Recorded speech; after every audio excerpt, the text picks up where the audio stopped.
I've often said I'm not a very religious person. I'm kind of a spiritual person. I was reared Baptist. I believe in the spirit of God and the spirit inside all of us. For my own reason. I don't need to have anybody preach to me. I don't need to read it in the scripture. I've been here long enough to know that every day I have on this earth is extra. And that I'm truly blessed. Say by God, by Allah, by Buddha, doesn't matter. Call your spirituality whatever you may, it's irrelevant to me. But I could say that it's not as a result of any efforts of my own that good things happen to me. Had an extraordinary weekend. And I'll probably be thinking about it for quite some time. Some of you might think it was no big deal. Big deal to me, though.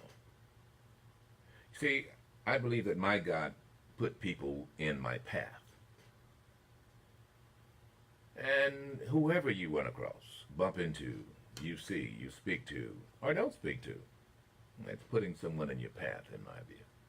There is a relationship between me and everyone else in the world. I'm in my world, and they're in their world, and we are in our world, and our worlds can interact.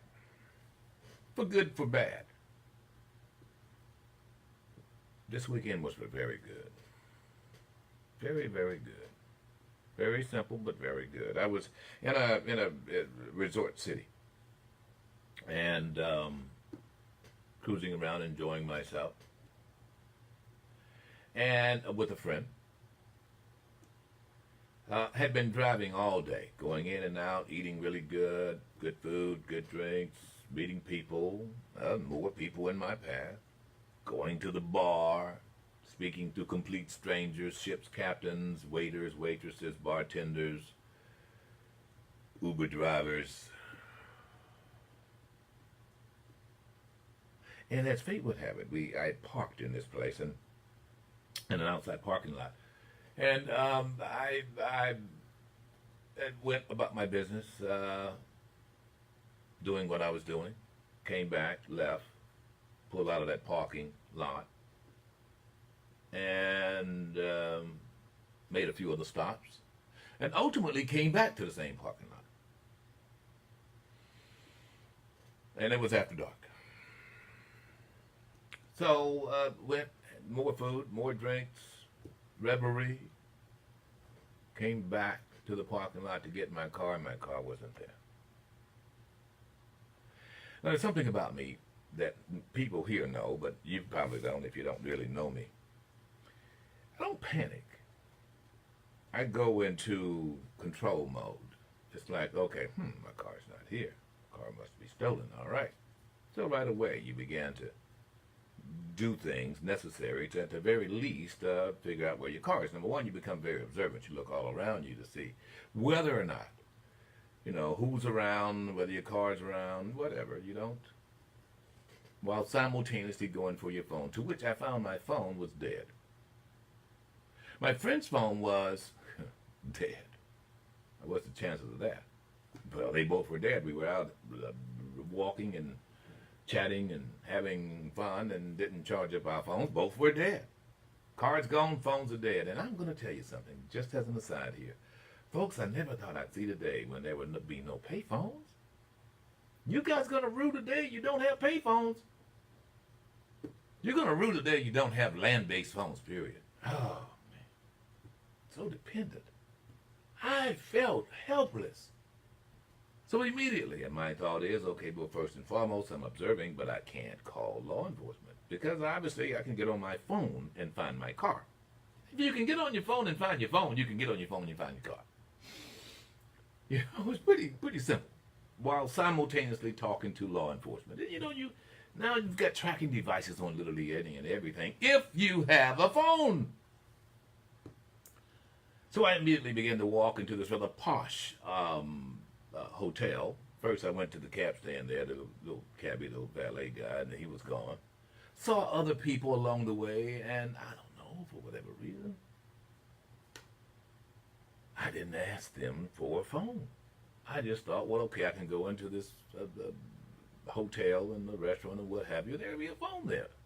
Well, by the time I got to the elevator, I thought to myself, there's no pay phone there. I've been in this hotel. There's no pay phones anywhere. I'd have to go to the front desk and then ask for a phone. By that time, I'm thinking, well, whoever it is could have gotten away. And then I thought to myself, I'm in a parking lot, so they would have had to go through the front gate. So I turned around at the elevator, went past 3, 4, 5, 10, about maybe 10 people, back to the cab stand,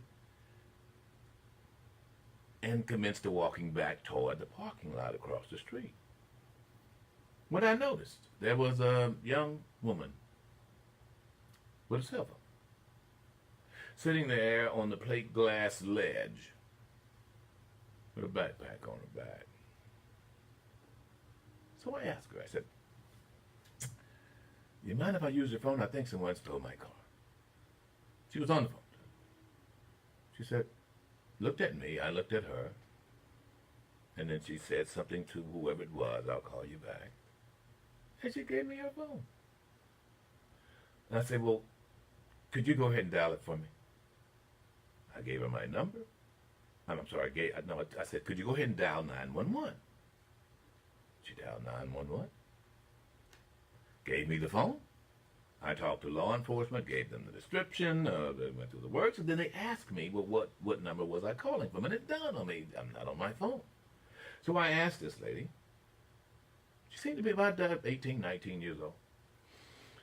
What was her phone number?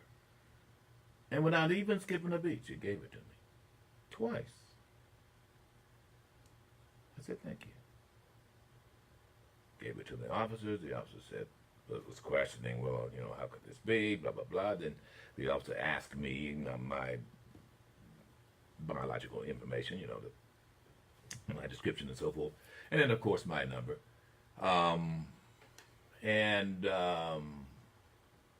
Said goodbye. And then I said to the young lady, I said, would you mind, are you going to be here for a while? She said, yeah, I don't know, maybe I will. I said, about how long do you think you'll be here? She said, maybe an hour, maybe 2 hours. I said, okay, thank you. She said, I have a charger. Still seeking to help, right? I said, you have a charger? Yeah, she's got one of those portable chargers and so forth, and she could plug it in, I guess. Folks, I'm not a real tech guy, but I guess you make these things, you can walk around with a battery. She pulled it out, she put it together, and it didn't fit an iPhone. To which I said, well, look, thank you for trying. She said, okay, all right. So I knew that it was important to have her here because that was the only way the police can contact me. They had her number. I was thinking to myself, still somewhat selfish, I guess. And then I said, so you're going to be here, right? She said, yeah. I said, excuse me, what's your name? And she gave me her name. I'm not going to give her a name. I said, so you're going to be? She said, well, yeah, I don't have anywhere else to go. I said, what do you mean by that? She said, well, I'm homeless. You're homeless? I thought. Then I asked her, I said, what are you doing homeless? She said, well, my father has a new lady and they put me up. I said, really? It really was that bad? Well, it was time for me to go. I had to go. I said, look, you stay right here. I'm going to help you.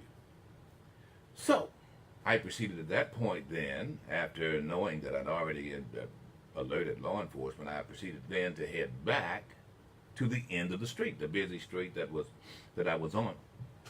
I said, well, what I'll do is I'll walk back to this busy street and ask people whether they saw my car.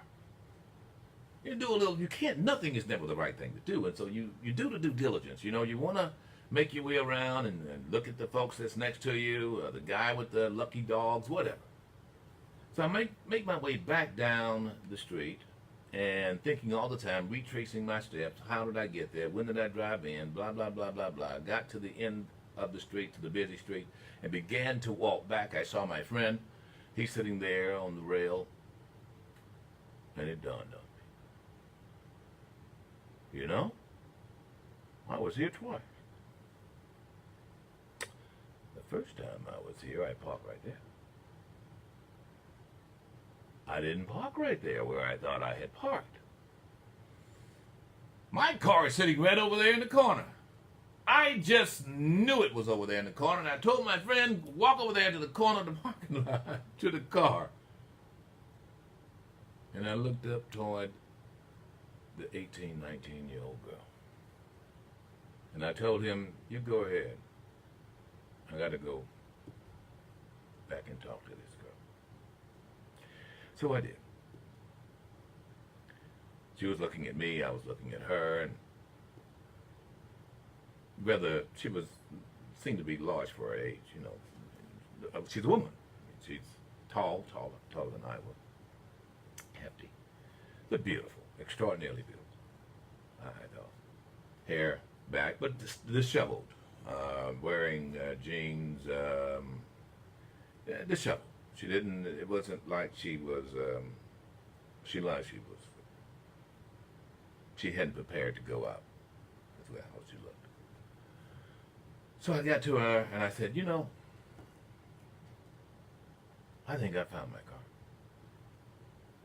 She was happy, but didn't smile. And I said to her, I got two offers for you. I can take you for a place to stay the night, or I can give you money and you can find a place to stay the night. And she paused for a moment, and as a young lady should, she didn't know me. Old dude walking up saying something like that. I mean, it could have been anything. All of it could have been fabricated. Although she was being kind, there's no guarantee I could be kind. It was a resort city. Things happen. And she said, I'd rather you give me something I'll find. No, she says, I'd rather find my own place. Thank you. And she said, thank you. To which I handed her some cash. Big grin. Big surprise. Whoa, she says.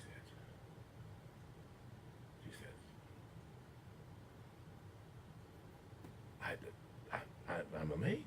And I said, well, God's good. I said, God's good all the time. I said, well, yeah, it's good to both of us. Because had you not been here, I may not have been here. And had I not been here, you would not be here. And very short, then she got on her bicycle. I walked off to my car.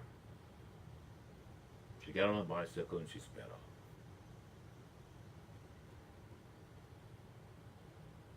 Now, I know it's nothing to you. But I thought to myself, there was a reason why, like a crazy nut job, I misplaced my car. This was her night. I know. I choose to believe that.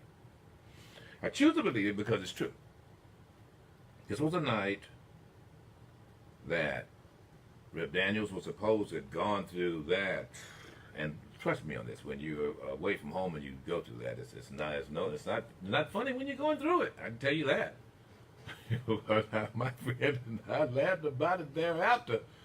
But it's not funny when you're going through it. But the mere fact that all of that came down to the only person who lost something that night, and that was her. She lost her home. She was not able to go home. She considered herself homeless, and I have no reason to doubt that. If somebody chooses to believe, oh, Rip, that was just a sham, you can choose to believe that. I can tell you one thing, the mere fact that she stopped what she was doing, although she had homeless, to help me, that meant a lot to me. That just, I mean, here you are, you're homeless, you're sitting on a window ledge in a posh hotel with a pack on your back, an old bicycle. Stranger walks up and says, look, someone stole my car, can I use the phone? And I mean, don't get me wrong, I'm dressed like this. I mean, I didn't look like I was some businessman. You know, I could have run off with her phone. But she stopped and she did that, and then she offered the charge and all of this before I even knew that she was homeless. But she stopped. And then she sat there throughout this whole, I guess, 3-4 minute ordeal without expecting anything for it. She didn't even expect for me to come back. I came back. Means something to me. And it was an incredible moment. It said to me that there's some good in people, and that God put people in your path, and you have to make good of that. You have to at least acknowledge. You got to acknowledge that we're in this thing together, and that no matter how bad it is for you, it's worse for somebody else. Worse for somebody else, and it is to me. It is a lesson that you learn when you go outside yourself to reach out to others in desperate situations. In some cases, and just because, and when someone knocks on your door and asks you for help, you never know when really the help that you're giving, well, the one who really needs help is you. They're asking you for help, but deep down inside, they're helping you. So, there you have it. Touching story. Real story. And for that, I'm the better for it. And so, therefore, even before then, I don't ignore people who put in my path. But it's for a cause. It's not just because.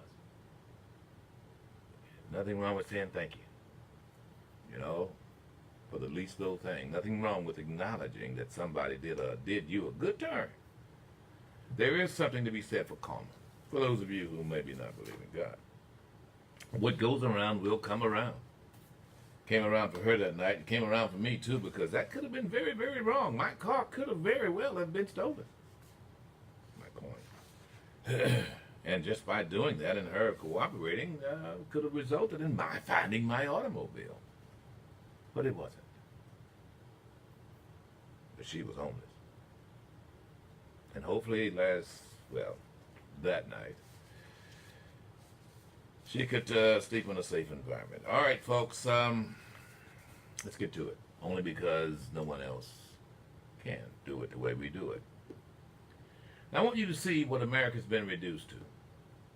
Maybe this is the new normal. I would hope that it's not. I find it very hard to believe that going in the future we will handle our international business this way. There was of course it's not the first time, there was a threat by tweet. Now let me just say this, and I don't know the new, how do you put this? I don't know whether it has become acceptable, the new macho rules. But a guy tweeting me a threat, saying something to Rip Daniels is going to get a big laugh by Rip Daniels. I mean, it's at first just using Twitter. I'm sorry. It's just not something that a brawny man I think could do and feel good about. Well, that's your opinion, and I respect that as your opinion, but I disagree. Number one, it's hard to do that little typing thing, and I can't type that fast. And obviously, I thank God for spell check. Sounds like people should use it more often. But you're typing, for God's sake. Well, I don't actually. I just use voice to text. It works out very well. The only thing you have to do is make sure you have your punctuation and capitalization correct, which I do always. But voice to text is very, very functional, especially in the bathroom. Really? You trust Siri? I don't trust Siri. Siri gets it wrong for me every time. Every time. I don't trust Siri. Part of the reason is because I can't see Siri. I don't trust any woman I can't see, look in her face, and grab a crutch. Yeah, I know that. You got to have the crotch thing. It's important. So, folks, how do you take someone seriously? And how do you guys, look, I know that the Trumpsters are going to call me and so forth. This is not very. This is a weak thing. I think it's very strong. You saw the caps, right? It was caps lock. Yeah, you do. That's really. Oh yeah, I'm gonna put some muscle on this. I'm gonna put some caps on this. All uppercase. Oh, they were caps. I capped it. No strength. Big letters, big strength, big. I capped it. Look, I'm gonna put it in all caps, and that means I'm really PO'd. Every word was in all caps, except for the notation about who it was to in the very beginning. So I think that's very important. Oh man. I'll beat you. All caps. You know this is fun. You can go ahead and laugh. It's like a husband saying, "I'm leaving you," and it's in all caps. Oh. Very Well, effective. well, I could take you serious. Oh, it's in all caps. Oh, that means something. Caps. Caps locked. Never ever threaten the United States again, or you will. What? Excuse me. Go ahead, you do it. Thank you. Why didn't you just call him and do it? Thank you. If you really, I would. I wanted him to read it. I wanted him to find the only. No, what you computer wanted was for with America to read. service in Yeah, Iran, yeah. And he could read my tweet. All of this is the usual grandstand. You just want your couple of 3 million or whatever to read it because this is all political for you. 53 million. Okay, 53 million. So go ahead and read it. Why don't you just? First. Can you do a voice tweet? Do a voice tweet? Like send him a voice message? Yeah. No, he doesn't deserve that. He needs to read this. He needs to read what I tweeted 11 hours ago. It follows thusly. To Iranian President Rouhani. Cap lock. Cap lock? You could cap lock? Never ever threaten the United States again, or you will suffer consequences, the likes of which few throughout history have ever suffered before. I was texting at that point in time, and I had the backspace. Yeah. I'm looking at the original draft right now. Oh, Bear yeah. with me. It continues. We are no longer a country that will stand for your demented words of violence and death. Be cautious. Exclamation point. So was that written in the exclamation point? I actually put the exclamation point, but I wanted to make sure that they knew. So- Because they didn't think I put a period down. I was very serious about that. Exclamation point serious. I wish you could see his hands, his fingers now. They got this. Why do you have the little pinky up and Because this is the very pinky serious. and This the is index? very serious. The The Iranian pinky and president, the index. The Iranian president's playing with words of war. So, Doesn't that mean love? Doesn't that mean love in some? Yeah, the way you hold your hand. Yeah, that's it. It means love or the devil or whatever you want it to be. Like this means white power or 666 or whatever you want. How would you know that? That's what I'm told. I don't know that to be sure, but my associates and my handlers and my aides tell me that. So it's all caps, which means now It means it's serious. Rouhani now has to go. Ooh, And he did. well that got my attention. He did exactly that. Ooh, Yes, do it again. it's all caps now. Let me unwrap the towel around my head. I hope he did. I hope he unwrapped the towel around his head and Now, patted his folks, brow. you know, in regular It's a New Day fashion, you want to know how we got to this over the weekend? Let me tell you how we got to this. We got to this by, our Secretary of State threatening Iran.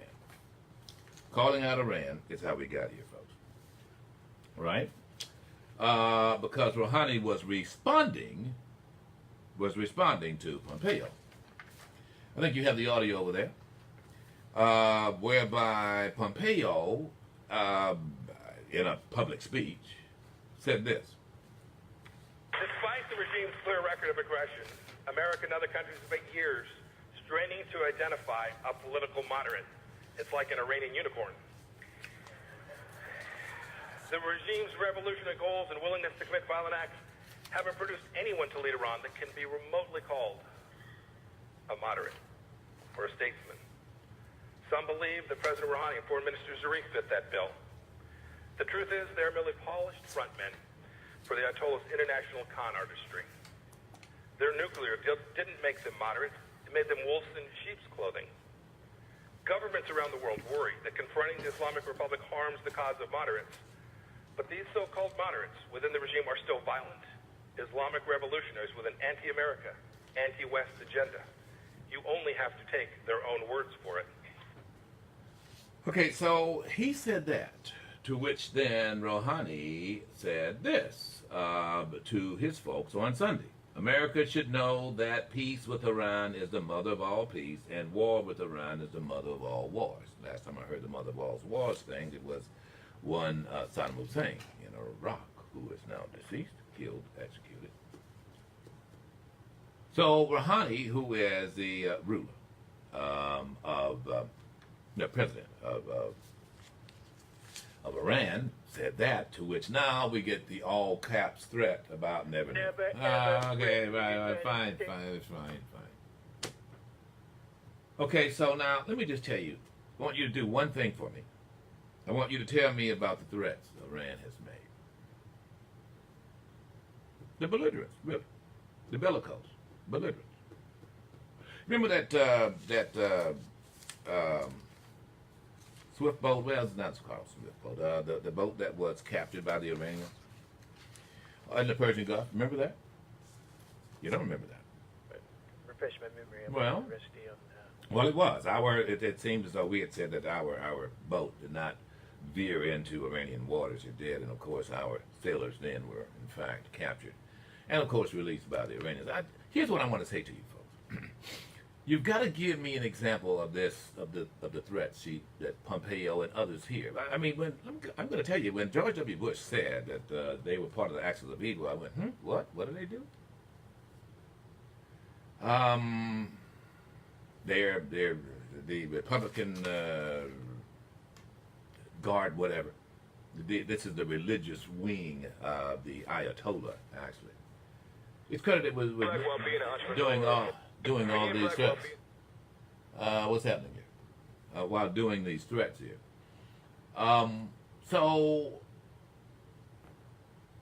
The reason why I'm asking this is because time and time again, ever since Bush, we hear this over and over. It was the Iranians who supported, who were allies to Hezbollah, who were in Lebanon, and who are now the elected leaders of Lebanon, whether you like that or not. It was the Iranians, ladies and gentlemen. The Iranians, however, also were credited with supporting Assad. The Iranians are the arch allies of Russia. Whereby, by the way, and it takes a minimal amount of checking into this, if you would, the Chinese and the Iranians have indicated they will not cooperate with enforcing the sanctions, the American sanctions. By the way, our UN secretary, what's her name, had just recently came out and indicated, oh yeah, well, we'll do it to go it alone thing. Well, Kirsten Nielsen. no. It was Haley. Hey, Nikki Haley, thank you. She just recently came out and suggested, I mean, just within a few minutes or so, came out and suggested, okay, well, it's a no guess that the Iranians and the Chinese are going to cooperate when we withdraw our sanctions. Well, okay, well then that means that they're not with us. Really? Now, folks, don't get caught up in the theater, because there is a lot of it coming from this White House. It's all caps. A lot of theater here. All caps. A lot of theater. Simultaneously, just to control the news cycle going into the first year, going into this week. Because we left Friday with the tapes from Cohen, and now there's a suggestion that there's other tapes of him, but I don't know what's on it. And then, of course, the snafus with going back to Finland and so forth. And, this is all, in my view, about that more than anything else. The theater. And you can't get caught up in this. It's not what someone says, it's what someone does. There is no nuclear deal with North Korea. North Korea is now saying that they will not have a nuclear deal, period, unless there is that we denuclearize, and there is a peace treaty in total, with them having a 1 million-man army, of course. I fixed that. Not fixed at all. Some of you folks need to go back and look at what this guy says and ask yourself what actions really has been taken. It's not what someone says, it's what they actually do. And this whole idea of give him a chance, look, we don't have a choice but to do that. I mean, he's the president. But the chance for me is to do what? Exactly. He's already lied about what he did. So what is the motive here? What is it you're doing? Because what hangs in the balance in this Texas Hold'em game is us. We hang in the balance. We're the ones he's anteed up. And now he's doubling down. And he's going to call every bet that any other country makes. But just like in that case of Texas Hold'em, someone somewhere is not going to be bluffed. They're going to call you. They're going to raise you. You better have a hand. If you're thinking it's the full faith and credit of the United States, you better think again. We are going into hock, $1 trillion deficit, budget deficit as we speak. And then the overextension of our military. I see some very difficult days ahead, as Martin Luther King would say. Really, really good. We've got... But not war with Iran in those days, is what you're saying. well, let me put it to you this way. I think there's a potential right now with war with North Korea and Iran,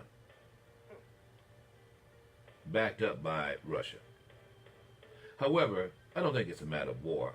I think it's a matter of surrender for Donald John. It's a matter of him getting reelected. That is the most important thing for him now.